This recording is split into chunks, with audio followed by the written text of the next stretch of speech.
Estimados amigos, otra vez nos encontramos aquí y esta noche tenemos el agrado y además la suerte, en función de cosas que pasaron ayer, de tener con nosotros a la licenciada en Psicología Silvia Ons. ¿Cómo te va? Muy bien, gracias por la invitación. Está bien. No, gracias a vos, porque nos vas a ayudar a entender algunas cosas, ¿no? Bueno, Silvia Ons es licenciada en Psicología, pero además es miembro pleno, no sé yo bien cómo llamarlo eso, ¿no? O analista principal, no sé. No, analista miembro de la Escuela de la Orientación Lacaniana y de la Asociación Mundial de Psicoanálisis. Y de la Asociación Mundial de Psicoanálisis. Bueno, todo eso.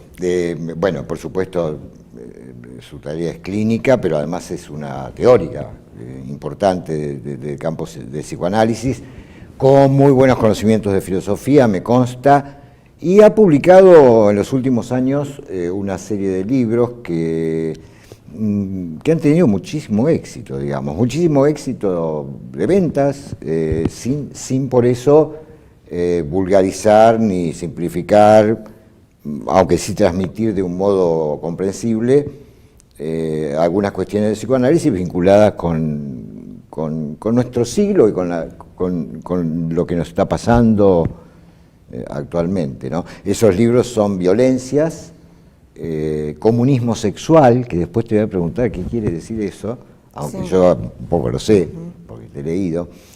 Y el último libro, ¿cómo se llama? Recién publicado. Amor, locura y violencia en el siglo XXI.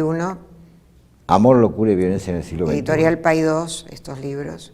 Sí, eso es otro detalle, más que un detalle, es importante, ¿no? Paidós es una de las editoriales más prestigiosas en relación al campo psicoanalítico y cultural en general, ¿no? Desde ya la invitación estaba formulada desde hace tiempo, tus horarios son complicados, lo sabemos, pero bueno, justamente hoy pensamos hablar del problema de la adolescencia en la Argentina, de muchos fenómenos que están ocurriendo y no sabemos bien cómo pensarlos. Y justamente ayer, creo que fue ayer, en la provincia de Buenos Aires, en la localidad de Moreno, tuvimos un episodio extrañísimo, un grupo que alquiló una quinta para hacer una fiesta, fueron como 1000 personas, se acuchillaron. Yo la verdad que los detalles no los conozco demasiado, pero digamos, fue una situación realmente penosa, murió un chico, otros 2 están muy mal heridos, hubo armas, hubo drogas, y no es la primera vez que pasan estas cosas, ni seguramente la última. ¿Cómo ves entonces, Silvia? Se llamaba además por Facebook a que, bueno, los invitados tenían que llevar drogas y también armas, parece, el tema de las armas. ¿Cómo lo veo? Bueno, primero quiero decir que en mi formación vos tuviste una influencia muy grande y entonces quiero recordar a lo que vos tomás y que tiene que ver con Nietzsche y cómo vos tomás el tema de la devaluación de los valores, que tiene tanta vigencia en esta época, y lo que vos planteás en relación a que los valores siguen existiendo pero que están devaluados como una moneda que ya no sirve. Mi idea es que en el lugar de esos valores, que ya nadie cree en esos valores, digamos. No rigen. No rigen, es decir, el discurso se separa totalmente de lo real. Me parece que ese es lo más característico de esta época, por eso nadie le cree a nadie. Por eso es tan difícil el tema de la educación. Bueno, en fin, tiene varias aristas esto, ¿no?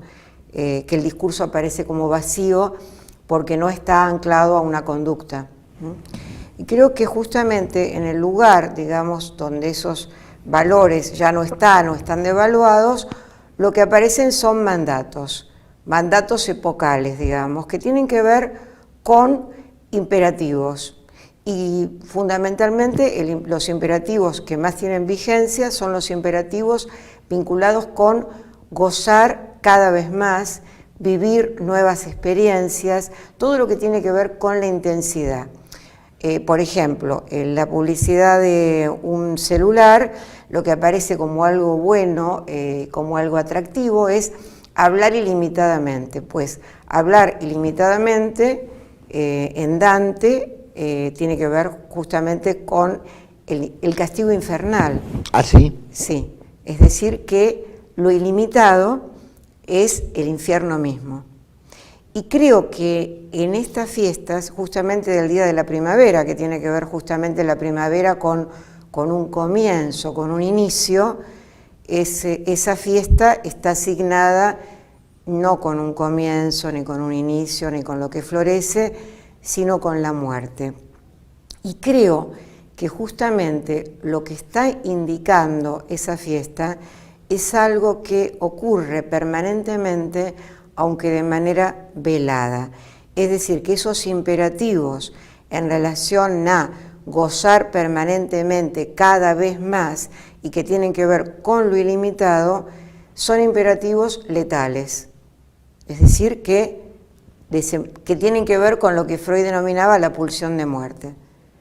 Es decir, que eso que ocurrió en la fiesta ocurre de manera mucho más velada en nuestra vida. Pero ¿y por qué tendrían tanta fuerza en nuestra época? No, concretamente, ¿por qué tendría tanta fuerza en nuestra época lo que llamás la pulsión de muerte? ¿Cómo es que viene a florecer, paradójicamente, primavera, florecer la pulsión de muerte? Bueno, la pulsión de muerte... ¿Qué es la pulsión de muerte? Es ese empuje hacia la muerte, digamos. Exacto. ¿No? Tomémoslo así. Es un empuje hacia la muerte y estos imperativos tienen que ver también con las publicidades. Digamos, por ejemplo, en la publicidad ya no se trata de buscar, por ejemplo, la felicidad, sino vivir intensamente. Eso, digamos, nuestra vida está tomada todo el tiempo por eso. Comprar nuevos celulares, comprar nuevos equipos, el tema de estar conectado permanentemente. Hay un llamado permanente a la intensidad que uno ve en todos los mensajes. Sí, no, el uso de las drogas también tiene que ver con eso. Estaba pensando en algo que aparentemente no tendría mucha relación, pero quizás sí, ¿no? El hecho de, por ejemplo, poner re bueno, digamos, ¿no? O por ejemplo, en los mensajes, en los celulares, poner 3 signos de admiración o 4 signos de pregunta, digamos, ¿no? Es todo como un abundamiento que quizás tenga que ver con esa pérdida de valor de los valores. Entonces todo tiene que ser reforzado para que signifique algo. Y no sé si alcanza a significar, ¿no? Pero digo, lo que yo te decía, pensando a partir de lo que vos planteabas, es como si en el lenguaje eso se reflejara también en estas cosas del re bueno, del re... Exacto, exacto, sí. Bueno, eso da lugar a muchas cuestiones, por ejemplo, a que las parejas no duren como duraban antes, digamos, donde lo nuevo siempre es visto como mejor, donde los sujetos ya no se sienten como en la época de Freud culpables por haber gozado, ¿no?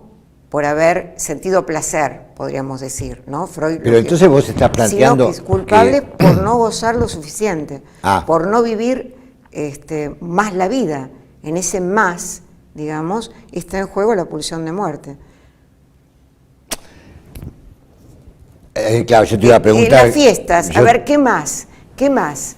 Ya no es solamente la música, ya no solamente son las drogas, digamos, de la década del 60, la marihuana, ¿no? Las drogas del retiro, sino la cocaína, las drogas sintéticas, ¿y qué más? Armas.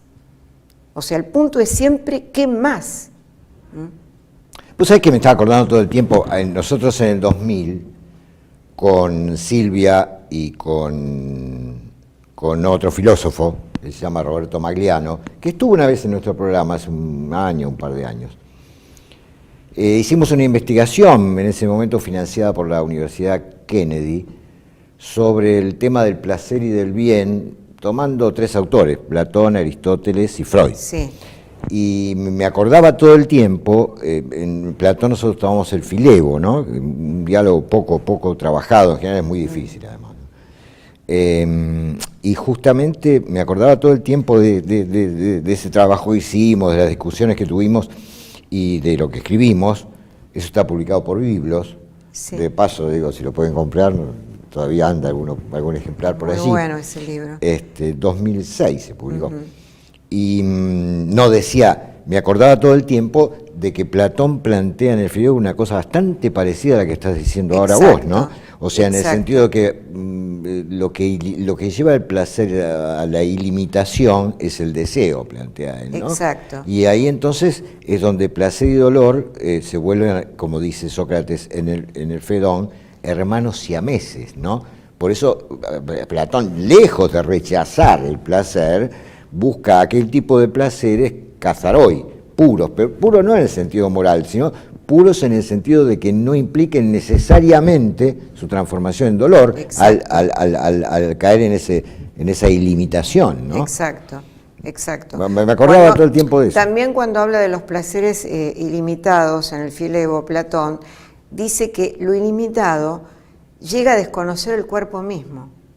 A ver cómo es eso me interesa Y mucho. bueno, ahí está, es interesante.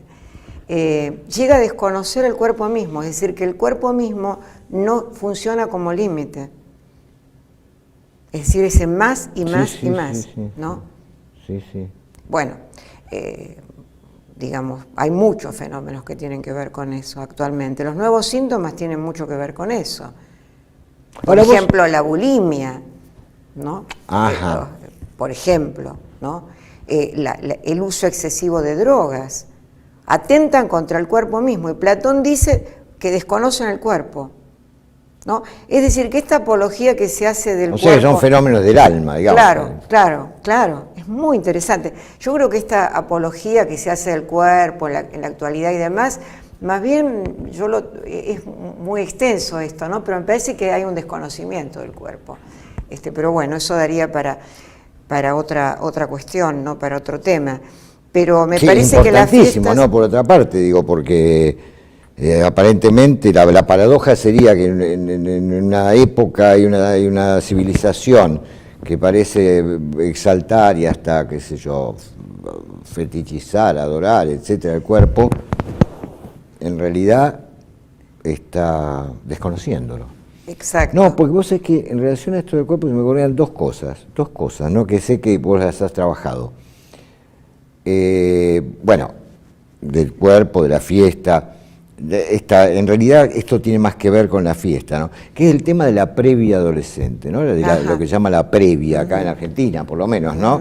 Que es ese encuentro de los jóvenes antes de ir a bailar o ir al boliche, sí, digamos, ¿no? Esto, digamos, excede a la cuestión de la previa. Me parece que está la previa, pero hay mucho más en esto, igual que en las fiestas electrónicas. Pero, digamos, en la previa es algo muy interesante, digamos, yo trabajo mucho con adolescentes y los adolescentes lo que dicen es que a la fiesta, me estoy refiriendo a otras fiestas no tan dramáticas como esta, ¿no? Como la de ayer, pero ellos dicen, a las fiestas hay que ir entonado, o sea que hay un imperativo en relación al hay que ir, ¿no? Es decir que los adolescentes entran en un fenómeno de masas, donde hay imperativos, donde hay mandatos, ¿sí?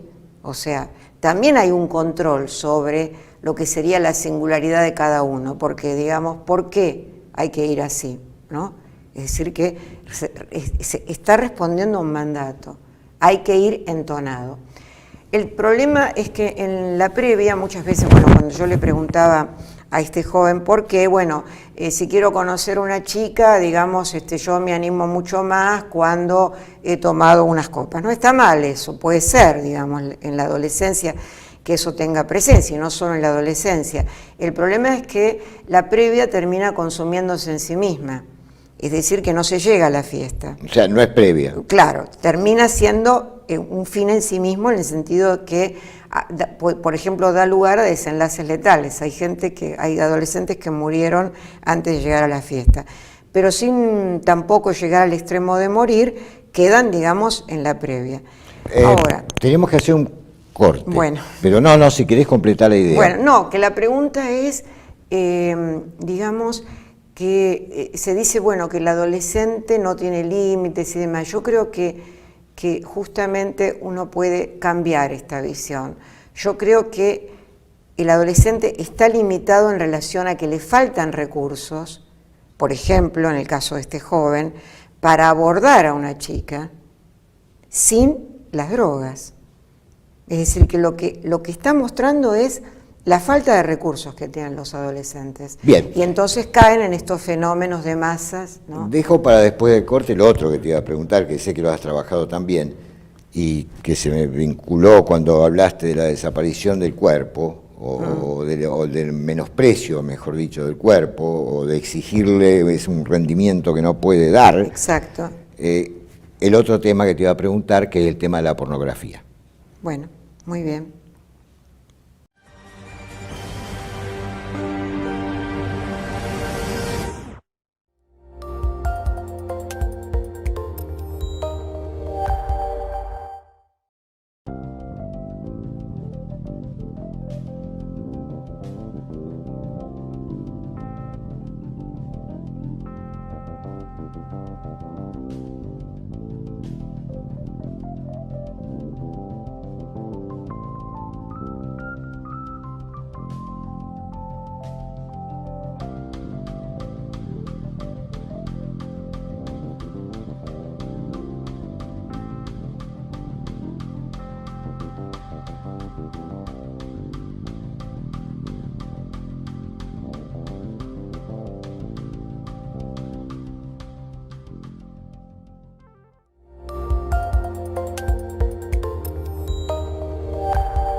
Estamos acá con la licenciada en psicología Silvia Ons, psicoanalista, muy versada en filosofía también.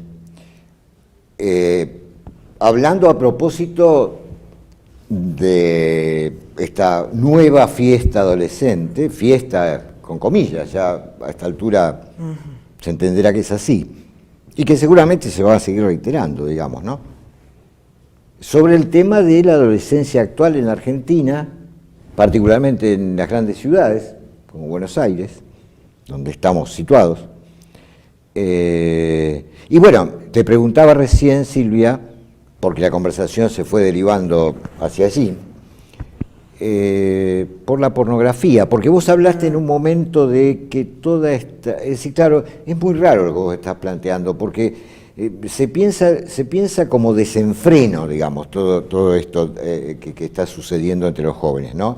Y vos lo que estás planteando todo el tiempo, me da la impresión a mí, lo que planteás todo el tiempo es que acá hay imperativos, que acá hay mandatos, que acá hay restricciones, que acá hay normas, entre comillas, ¿no? Yo diría paródicas, pero bueno, pero normas al fin. ¿Qué pasa con la pornografía? ¿Implica una verdadera libertad sexual, una mayor libertad sexual? No, todo lo contrario, todo lo contrario. Un cultivo del cuerpo, una desinhibición respecto todo del cuerpo. Todo lo contrario, y me baso fundamentalmente, digamos, en mi clínica, ¿no? Ajá. Es decir, bueno, es muy común, digamos... ¿Pero qué tenés, actrices porno en tu clínica?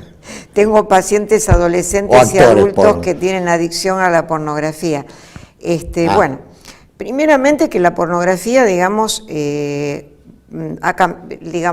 acceso a la pornografía es diferente a lo que ocurría en otro momento. La pornografía tiene un auge a partir de la fotografía y del cine, pero digamos, anteriormente conseguir una revista pornográfica implicaba atravesar la vergüenza, ¿no? Decímelo a mí.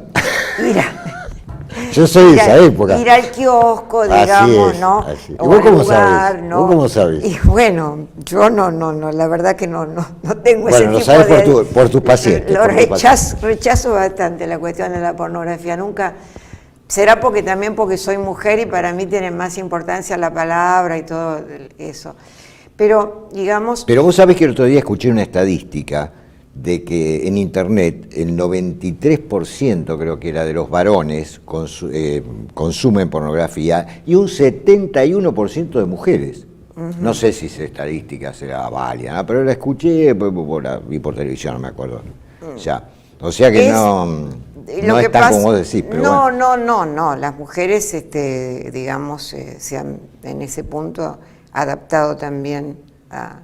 Bueno, pero volvamos a lo fundamental. Pero bueno, pero voy al tema de la pornografía, digamos, en el sentido que actualmente ya no hay que atravesar la vergüenza ante la mirada del otro.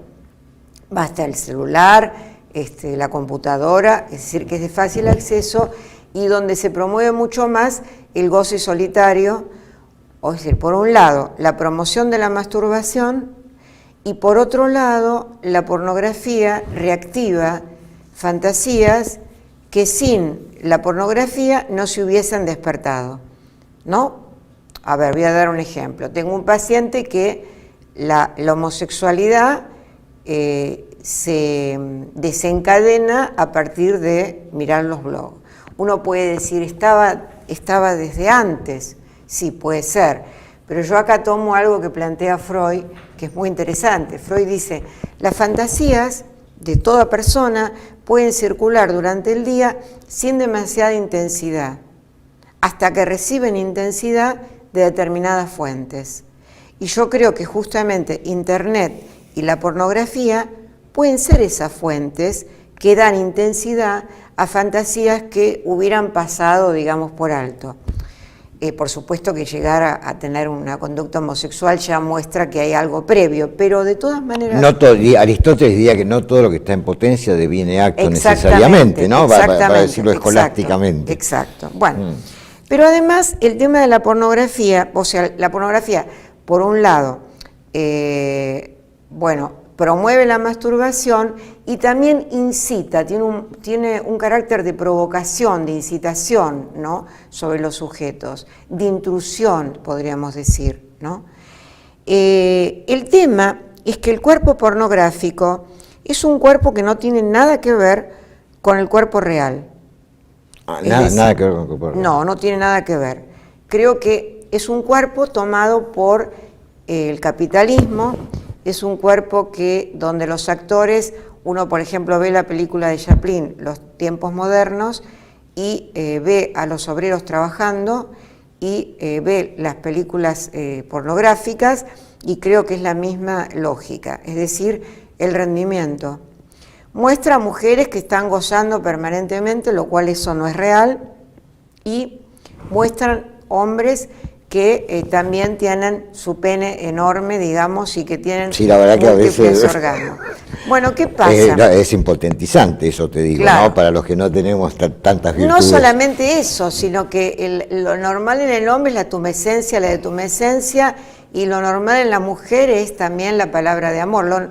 Digamos, para acceder a la relación sexual se necesita un erotismo que no hay en la pornografía, y cuando el sujeto se confronta, digamos, con un cuerpo real, que no es ese cuerpo máquina, aparecen grandes inhibiciones. Qué bien, a mí qué me gusta lo que interesante. dice, es muy real lo que Flaubert dice algo que me parece maravilloso. Dice, los libros obscenos, se refiere a los libros obscenos, lo que digamos nosotros debe ser la memoria de una princesa rusa, eso es el único que había. Él dice, son malos porque no son reales.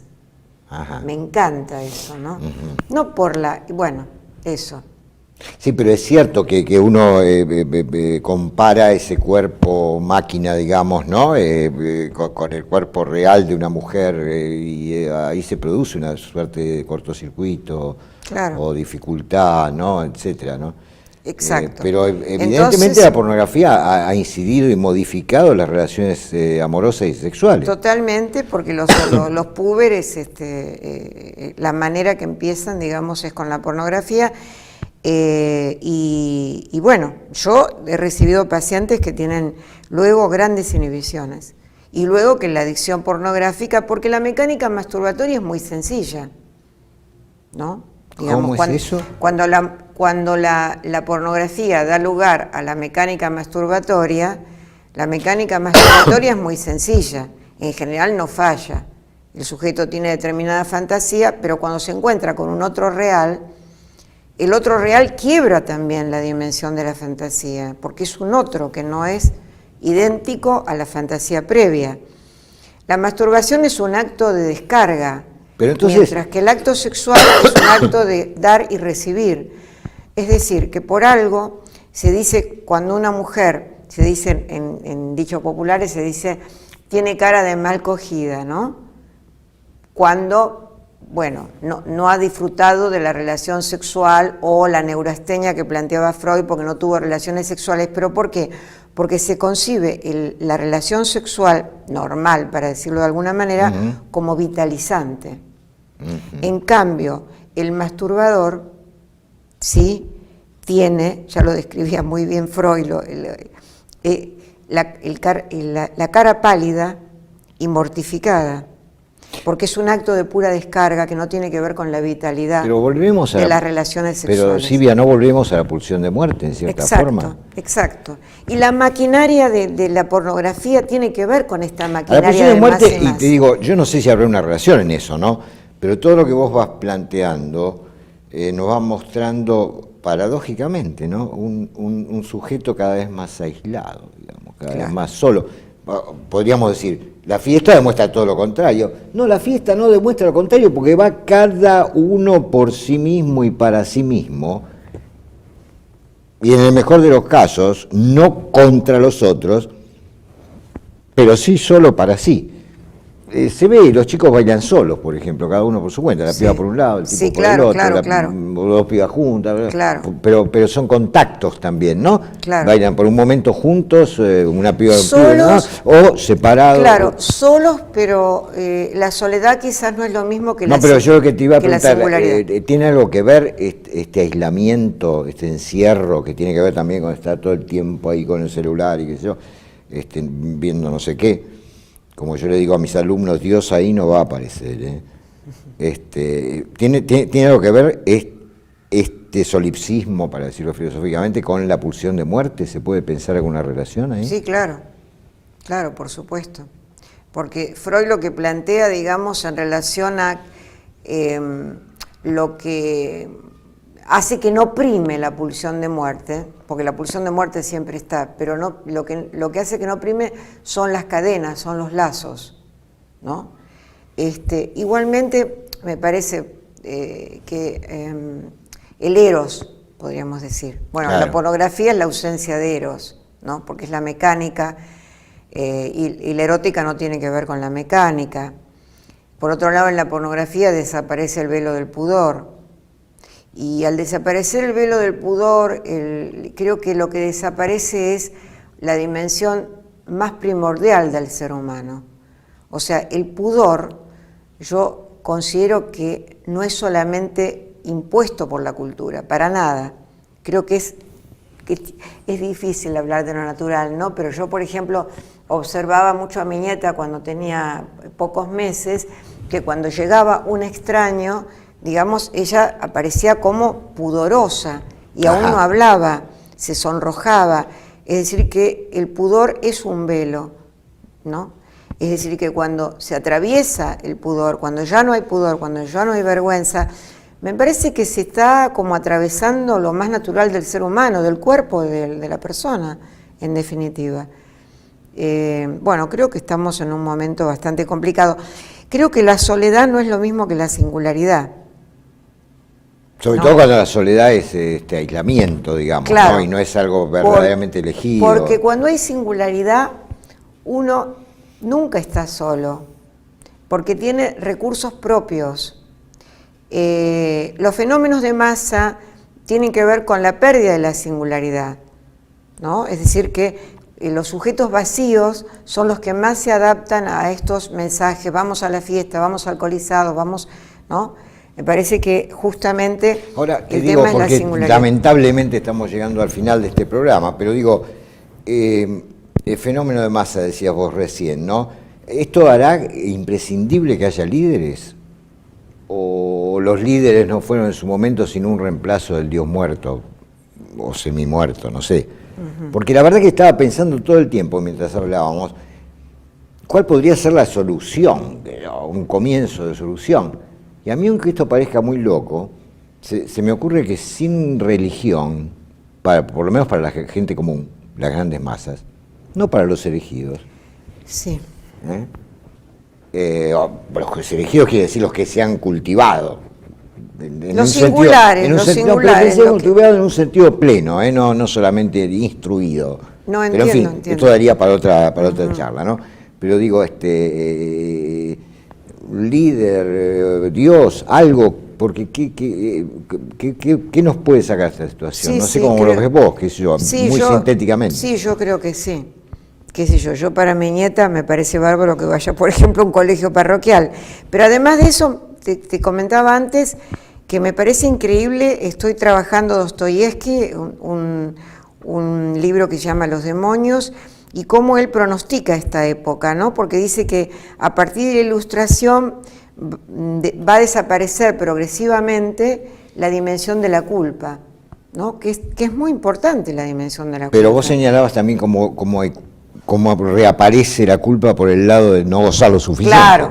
Pero de una manera perversa, ¿no? Es una culpa, sí. Pero de una manera perversa. Claro. Porque claro. todo lo que estuviste diciendo me hace pensar en algo perverso, digamos, porque los mandatos, que eran limitaban el goce, ahora son para gozar todo el tiempo más. Pero la culpa que era para, digamos, ante el crimen, ahora es por no ser suficientemente criminal, habría que decirlo de pronto. Claro, pero por algo está desapareciendo, digamos, la categoría de la perversión, es decir, la única perversión de la que se da cuenta es de la pedofilia. Pero si hay consenso, todo vale, digamos. Ahora, no sé si tengo tiempo, pero voy a tomar cuáles son las consecuencias a veces del todo vale. Muy brevemente. Muy brevemente, bueno, un paciente, digamos, tiene una novia que es un adolescente, es un joven, digamos, que tiene que ver bastante con este tipo de fiestas, de clase alta, porque esto no es solamente patrimonio de clases más bajas. La novia va con un amigo, con su mejor amigo, a una fiesta electrónica, vestida muy provocativamente, y él no le puede decir no vayas. Y él dice, ¿en nombre de qué yo le voy a prohibir su disfrute? Si a ella le gusta, ¿por qué yo se lo voy a impedir? Si yo la quiero, tengo que aceptarlo. Muy bien. Sin embargo, esto del todo vale, ¿no? Lo que aparece en él cuando está con ella, en la relación sexual, es el impulso a matarla. Entonces me parece que esta cuestión... de alcohol. Claro, esta cuestión del todo vale, de lo que como nuevos mandatos, muchas veces son generadores de violencia. Bueno, es tu tema. Bueno. Lamentablemente tenemos que cortar acá, no va a ser la última vez que Silvia esté con nosotros, seguramente voy a lograr convencerte para otra vez. Sí. Yo sé que tenés que dejar muchas cosas, entre ellos tus pacientes, para poder grabar un programa, pero realmente, bueno, hemos hecho el intento, gracias a Silvia, de profundizar un poco sobre cosas que en los medios masivos de comunicación se tratan, psicólogos mediante muchas veces, de un modo realmente lamentable. Sí. Buenas noches y muchas gracias. Bueno, gracias.